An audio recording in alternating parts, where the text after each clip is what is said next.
Marché en partenariat avec Primonial Portfolio Solutions. Nadine Trémolière, merci d'être avec nous désormais tous les mois pour dresser un état des lieux. Alors, côté action, j'aurais tendance à dire que décembre a clôturé un dernier quadrimestre de l'année 2019 assez étonnant.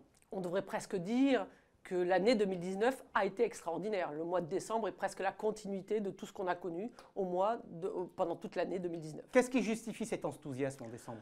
Je pense qu'il y a trois facteurs. Alors le facteur général qui a soutenu, on va dire, tous les actifs risqués de façon générale sur toute l'année 2019 vient bien sûr du soutien des banques centrales. Mais au mois de décembre, on a eu aussi le fameux accord qu'on a attendu peut-être un petit peu toute l'année, sino-américain. On a eu aussi l'élection de Johnson à la tête de UK qui, quelque part, libère un petit peu les problématiques qu'on pouvait imaginer sur un Brexit sans accord. Et ensuite, le troisième point, c'est qu'effectivement, on a eu peut-être des indicateurs macroéconomiques un petit peu moins mauvais que ce qu'on avait eu dans les mois précédents. Alors, si on regarde quand même dans le détail la performance des différents marchés, on voit la très forte performance de tout ce qui est Chine et marchés émergents. Comment ça s'explique? Exactement. Déjà, les marchés émergents avaient peut-être souffert du conflit sino-américain un peu plus que les actifs des marchés développés. Et de facto, on s'est retrouvé avec des marchés qui étaient en retard, en termes de valorisation moins cher que les pays développés, et on va dire l'agrément qui a été signé entre les Américains et les Chinois au mois de décembre ont permis ce rattrapage des marchés émergents. C'est la principale cause. Ok, les small caps aussi, bon comportement en décembre? Les small caps avaient souffert en 2018 d'une grande désaffection de la part des différents acteurs. Tout le monde avait un petit peu vendu ce secteur de la cote. Les performances avaient été relativement mauvaises et pareil, on a eu peut-être un petit peu de rebond technique au mois de 2019 avec moins de flux vendeurs sur cette classe d'actifs. Ok Nadine, maintenant je vous propose, si vous le voulez bien, de regarder ce qui s'est passé du niveau des taux longs. Et lorsque l'on regarde les chiffres, on va aller voir sur un trimestre, puisqu'on va suivre non seulement l'évolution des mois, mais également en tendance sur un trimestre. Là, on constate sur un trimestre qu'il y a une remontée des taux longs, aussi bien aux États-Unis que sur le Bund allemand. Comment faut-il interpréter ça? C'est un changement de tendance ou c'est une correction des excès? On se rappelle que le Bund était passé à moins 0,70 au mois de septembre. Oui, exactement.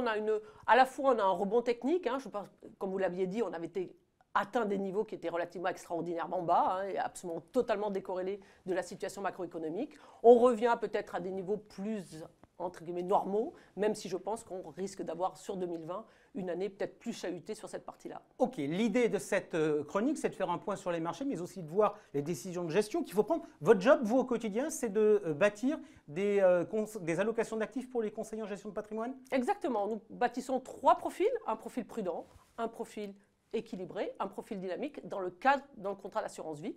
Donc l'idée, effectivement, c'est de proposer quelle est la proportion de fonds en euros on va proposer dans chaque profil et puis toutes les UC que l'on va associer en fonction de la stratégie du moment. Alors on a fait le choix de suivre un profil tous les mois dans cette émission, c'est le profil équilibré. Pourquoi? J'irai moi de mon côté, c'est pour essayer un peu d'inciter les clients à aller plutôt sur de l'équilibré que sur du prudent. Vous, de votre côté, quelle était votre position?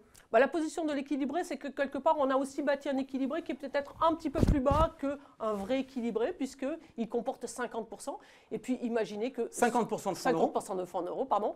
Et sur la partie prudente, on s'aperçoit que les solutions sont quand même de moins en moins importante parce que de facto, les marchés de taux, les marchés monétaires n'offrent plus des possibilités de gains.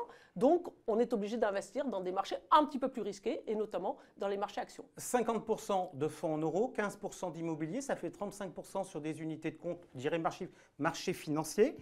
Aujourd'hui, quels sont vos principaux choix? Alors, les principaux choix sont les actions, les marchés actions mondiaux, donc 20%, 10% sur la partie européenne et ensuite moitié-moitié entre les marchés internationaux et les marchés émergents.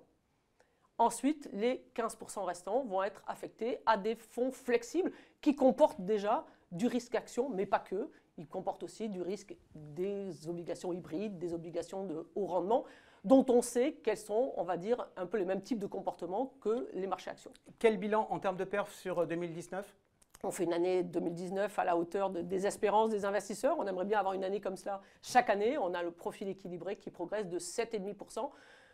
Tout frais inclus du contrat d'assurance vie, puisqu'on est dans le cadre d'un contrat d'assurance vie. Ok, et donc ce profil équilibré, on le suivra tous les mois dans ce point marché. Merci à vous Nadine d'avoir été des nôtres. Tout de suite, un homme dans l'actu.